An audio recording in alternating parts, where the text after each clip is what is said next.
जरा सोचो, अगर एक दिन आप बचपन के पुराने घर में लौटो और हर कोना आपको बीते हुए सालों की याद दिला रहा हो और उसी सन्नाटे के बीच अचानक एक पुराना सा कॉर्डलेस फोन बज उठे। ऐसा फोन जिसे आपने सालों से देखा तक नहीं, और जब आप उसे उठाओ तो दूसरी तरफ से कोई लड़की रोते हुए आपसे मदद मांगे और कहे कि वो भी इसी घर में है। और फिर धीरे धीरे पता चले कि वो लड़की इस घर में है जरूर, मगर 20 साल पहले किम सियो योन नाम की ये लड़की अपने अंदर सालों का गिल्ट लेकर जी रही है, क्योंकि बचपन में उसके घर में आग लगी थी और उसके पिता उसी आग में फंसकर मर गए थे और वो चाह कर भी उन्हें बचा नहीं पाई थी। और तब से उसे लगता है कि अगर वो उस दिन थोड़ी बहादुरी दिखाती तो शायद उसके पिता आज जिंदा होते।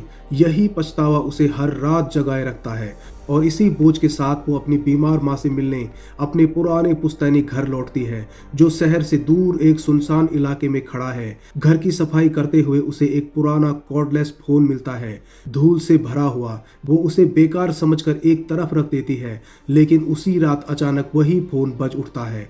वो डरते डरते फोन उठाती है तो दूसरी तरफ से एक लड़की की कांपती हुई आवाज आती है, जो रो रही है, चीख रही है, कह रही है कि उसकी माँ उसे मार डालेगी। प्लीज मदद करो, मैं ऊपर वाले कमरे में बंद हूँ। सियो योन घबरा जाती है, ऊपर दौड़कर जाती है, लेकिन वहाँ सन्नाटा है, कोई नहीं। यहीं से शुरू होती है एक ऐसी पहेली जो उसकी पूरी जिंदगी बदलने वाली है। पहले वो सोचती है कोई मजाक कर रहा है, लेकिन फोन बार बार बजता है। वही लड़की, वही डर, वही घर का जिक्र, और धीरे धीरे दोनों बात करने लगती हैं। घर के कोने कोने मिलान करती हैं, खिड़कियां, सीढ़ियां, स्टोर रूम, हर चीज दोनों तरफ एक जैसी है, जैसे दोनों सच में एक ही जगह खड़ी हों। और जब सियोयोन उससे तारीख पूछती है तो वो लड़की मासूमियत से कहती है कि आज 1999 है।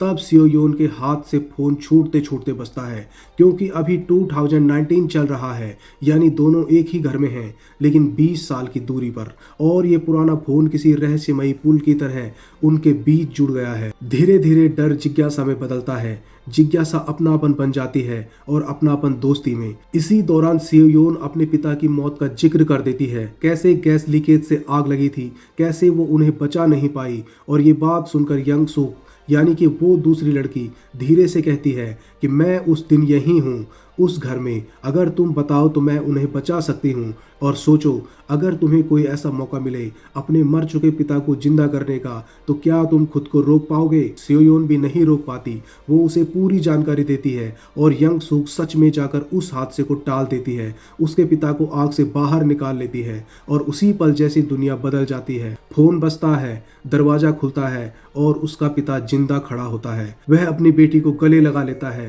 और सियोयोन की जिंदगी में पहली बार असली खुशी लौटती है। उसे लगता है कि ये फोन उसकी किस्मत बदलने वाला है, चमत्कार है, लेकिन वो नहीं जानती कि यही चमत्कार उसकी सबसे बड़ी गलती बनने वाला है। धीरे धीरे उसे एहसास होता है कि यंग सूक की जिंदगी सामान्य नहीं है। उसकी माँ बहुत क्रूर है, उसे मारती है, बंद करके रखती है, और सालों की इस यातना ने यंग सूक को अंदर से तोड़ दिया है। वो मानसिक रूप से अस्थिर हो चुकी है और एक दिन गुस्से में अपनी ही माँ की हत्या कर देती है। और यहीं से कहानी खतरनाक मोड़ लेती है, क्योंकि उसे समझ आता है कि अगर वो पास्ट में किसी को मारेगी तो प्रेजेंट बदल जाएगा, यानी उसके हाथ में भगवान जैसी ताकत आ गई है। अब वो वही मासूम दोस्त नहीं रही, अब वो खेल खेलने लगती है, लोगों की जिंदगी बदलने लगती है। सियोयोन को धमकाती है कि अगर मेरी बात नहीं मानी तो मैं तुम्हारा फ्यूचर मिटा दूंगी। और सच में उसके आसपास के लोग एक एक करके गायब होने लगते हैं।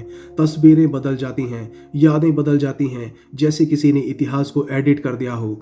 और तब सियोयोन को समझ आता है कि उसने शैतान से दोस्ती कर ली है। अब शुरू होता है असली संघर्ष, दो टाइमलाइन के बीच दिमागी जंग। सियोयोन फ्यूचर की जानकारी का इस्तेमाल करके पास्ट में जाल बिछाती है, पुलिस की मदद लेती है, यंग सूक को पकड़वाने की कोशिश करती है। घर में आग लगती है, भाग दौड़ मचती है, चीख पुकार होती है, मौत से जंग होती है, और आखिरकार वो उसे उसी घर में खत्म कर देती है, जिससे प्रेजेंट वापस सामान्य हो जाता है।